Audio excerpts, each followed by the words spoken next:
Welcome, history enthusiasts and story lovers, to the Blade of History, your journey into one of the most turbulent, tragic, and thrilling periods in Chinese history.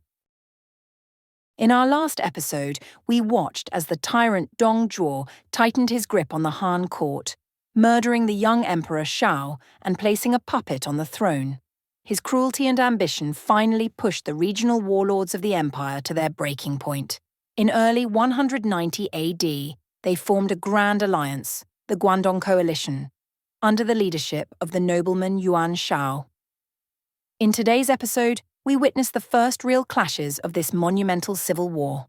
We'll see how a coalition, united in name only, struggles to act, and how one man's courage will force the tyrant's hand, leading to an act of unbelievable destruction. And we'll relive a discovery that would shape the destiny of heroes for years to come. The year is 190 AD. The air across the Central Plains is thick with the anticipation of war. The Guandong Coalition, on paper, a formidable assembly of governors and generals, has arrayed its forces in a great crescent to the east of the imperial capital, Luoyang. Their strategy is simple: blockade the capital, cut off Dong Zhuo, and choke him out. Yuan Shao has established his headquarters at Heinous, north of the Yellow River. His half-brother, Yuan Shu, is at Nanyang to the south. The pugnacious Cao Cao is camped at Xuanzhou, alongside several other warlords. The coalition have Luoyang surrounded. The strategic Hangu Pass, the gateway to the capital region from the east, is their primary target. Enraged that Yuan Shao would dare to lead an army against him, Dong Zhuo lashed out at the family members he held hostage in the capital. He ordered the immediate arrest and execution of all members of the Yuan clan remaining in Luoyang. Over 50 men, women, and children were publicly executed, serving as a chilling message to the warlords. The Grand Alliance, from the very outset, was plagued by a crippling lack of central command. Yuan Shao, while well respected as the elected leader of the collective, lacked the authority to compel the other warlords to act, and was also consumed with personal grief.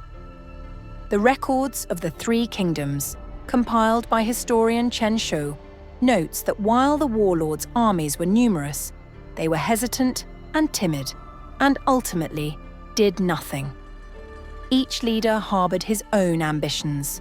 They had brought their personal armies, their own retinues of officers and advisors, and their own agendas. They feasted, they drank, they wrote grand poetry about restoring the Han. But few were willing to be the first to risk their men and resources against Dong Zhuo's battle-hardened army, which consisted of fierce soldiers and veterans of campaigns on the western frontiers, men who were loyal to their commander and led by the most feared warrior in the land, Lu Bu. The memory of how Lu Bu had betrayed and killed his former master to join Dong Zhuo was fresh in everyone's minds. Who would be the first to test that fearsome spear? And so, the coalition sat in waiting. Back in the capital, Dong Zhuo believed he could wait out the bickering lords and let them exhaust their supplies and their patience. And for a time, it seemed his strategy would work, as the coalition made no progress towards the capital. However, faced with the immense cost of maintaining his own large army and the lavishness of his court, and exacerbated by the blockade cutting off supplies and tax revenue, Dong Zhuo was eventually compelled to act, and in doing so, took a disastrous step. He ordered the melting down of ancient bronze statues, bells, and even the 5 Ju coins that had been the stable currency of the Han Dynasty for centuries, recasting them into smaller, lower-quality coins. The result was immediate and catastrophic: rampant hyperinflation. A single bushel of grain, which once cost a modest sum, now required a cartful of worthless coins. People resorted to barter, the economy ground to a halt, and suffering in the capital region intensified. It was a move of pure desperation, a tyrant milking his dying empire for every last drop. Otherwise, both sides largely continued to sit idle, waiting for someone to make a move. Despite objections from some within the coalition, the alliance was largely content in their comfortable stalemate. They were playing at war while the empire collapsed before them. But not everyone was content to wait. South of the main coalition forces, one man was preparing for a real fight. A man who had already earned a reputation for ferocity and action. His name was Sun Jian. Sun Jian, known as the Tiger of Jiangdong, was a different breed from the northern aristocrats. He was a self-made man from the south, a veteran of the Yellow Turban Rebellion, known for his personal bravery and for the loyalty of his troops. It is said that he was a descendant of Sun Tzu himself, the famed military general, philosopher, and writer who authored the seminal text, The Art of War. While a member of the coalition, he had not joined the main party at Xuanzhou. Instead, he had marched his army to Luoyang, a strategic county to the south of Luoyang, placing himself directly in Dong Zhuo's path. The discipline and readiness of Sun Jian's camp was so impressive that it gave Dong Zhuo himself pause. The Book of the Later Han records that Dong Zhuo's advisors warned him of Sun Jian's capabilities. Initially, Dong Zhuo planned a preemptive strike, but upon hearing reports of the order and skill of Sun Jian's army, he hesitated. This was not a lord who had come to posture and feast. This was a general who had come to fight. Despite his reputation, Sun Jian's initial foray nearly ended in disaster. Advancing his position to Liangdong, Sun Jian was ambushed and surrounded by a superior force dispatched by the enemy. The situation was desperate. With only a few dozen of his personal cavalry, Sun Jian had to break out. In a moment of quick thinking, he took off the bright red felt scarf he always wore into battle and handed it to his trusted aide named Zhu Mao. While Sun Jian created a diversion, Zhu Mao galloped in another direction, wearing the scarf and drawing the bulk of Dong Zhuo's soldiers after him. The Tiger of Jiangdong then managed to slip away to safety. Zhu Mao, meanwhile, was now the target of pursuit. Unable to outrun his pursuers, he employed a clever ruse. He dismounted, hung the telltale red scarf on a half-burnt pillar by the roadside, and then hid himself in the tall grass nearby. The pursuing soldiers, seeing the scarf, slowed their approach. They surrounded the pillar cautiously, convinced they had their man cornered. When they finally realized they'd been fooled by a piece of cloth on a post, they retreated, humiliated. Sun Jian had suffered a setback, but he had survived. He regrouped his forces and hunkered down. Dong Zhuo, hearing of the fierce resistance, was impressed. He reportedly said to his followers, "The warlords to the east of the pass are not worth worrying about. The only one who is a man of substance and courage is Sun Jian."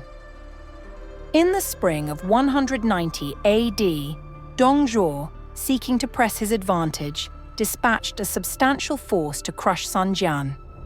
This army was commanded by his trusted generals and accompanied by the mighty Lu Bu. They marched south to attack Sun Jian, who had advanced to the plains of Yangren. What followed should have been a straightforward victory for Dong Zhuo's elite forces. But the animosity that festered within the tyrant's army proved to be its undoing. The historical accounts, particularly in the records of the Three Kingdoms, detail a bitter rivalry between Lu Bu and the commander. Lu Bu, proud and ever conscious of his martial prowess, held his commander in contempt. As the battle was about to be joined, chaos erupted within the ranks. Reports vary, but they speak of misinformation and discord. Some sources suggest Lu Bu spread rumors that the advancing troops were mutinying, causing panic. The Book of the Later Han states simply that the officers and men were at odds and in a state of confusion. Sun Jian, ever the opportunist, saw his moment. As Dong Zhuo's army descended into disarray before they had even truly engaged, he ordered a full-scale counterattack. Leading the charge himself, Sun Jian and his disciplined soldiers slammed into the confused enemy. The result was a rout. Dong Zhuo's formidable army, so feared by the northern warlords, broke and fled. It was a stunning and decisive victory for Sun Jian. In the chaos of the battle, this victory at the Battle of Yangren was the first significant military success for the Guandong Coalition.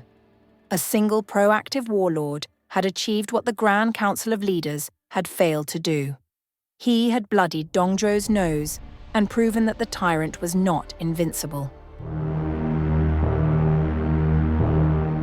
The news of the defeat sent shockwaves through Luoyang. The Tiger of Jiangdong was no longer just a nuisance at the gates. He was a clear and present danger, and he was marching towards the capital. In a complete reversal, Dong Zhuo dispatched his general not with an army, but with a peace offering and a proposition. He proposed a marriage alliance. Sun Jian would marry one of his daughters, and in return, Sun Jian's own sons would be granted high office. Ever the strategist, Dong Zhuo hoped to buy the loyalty of the man who had just routed his army. Sun Jian's response was pure, undiluted fury. According to historical records, he replied with harsh, uncompromising words. He declared, "Dong Zhuo opposes heaven and defies the law. He has destroyed and overthrown the imperial house. I cannot rest until I have executed you and your clan and displayed your heads to the 4 seas. How could I possibly form an alliance with you?" The rejection was absolute. There would be no peace. Dong Zhuo became enraged. Reflecting on the thorough defeat at Yangren, seeing Sun Jian advancing from the south, and the listless but still massive coalition to the east, he became convinced that the capital was no longer a strategic position. Luoyang, China's glorious capital for the past 2 centuries, suddenly looked like a trap. He needed an escape. His eyes turned west, towards the ancient capital of Chang'an. Nestled behind impregnable mountain passes, it was a natural fortress. In early 191 AD, Dong Zhuo gathered the imperial court. Before the silent, terrified gaze of the young Emperor Jian and his ministers, he made his announcement. Citing an ancient prophecy that the capital must move west, he declared his intention to relocate the imperial capital to Chang'an. The decree was absolute in its scope.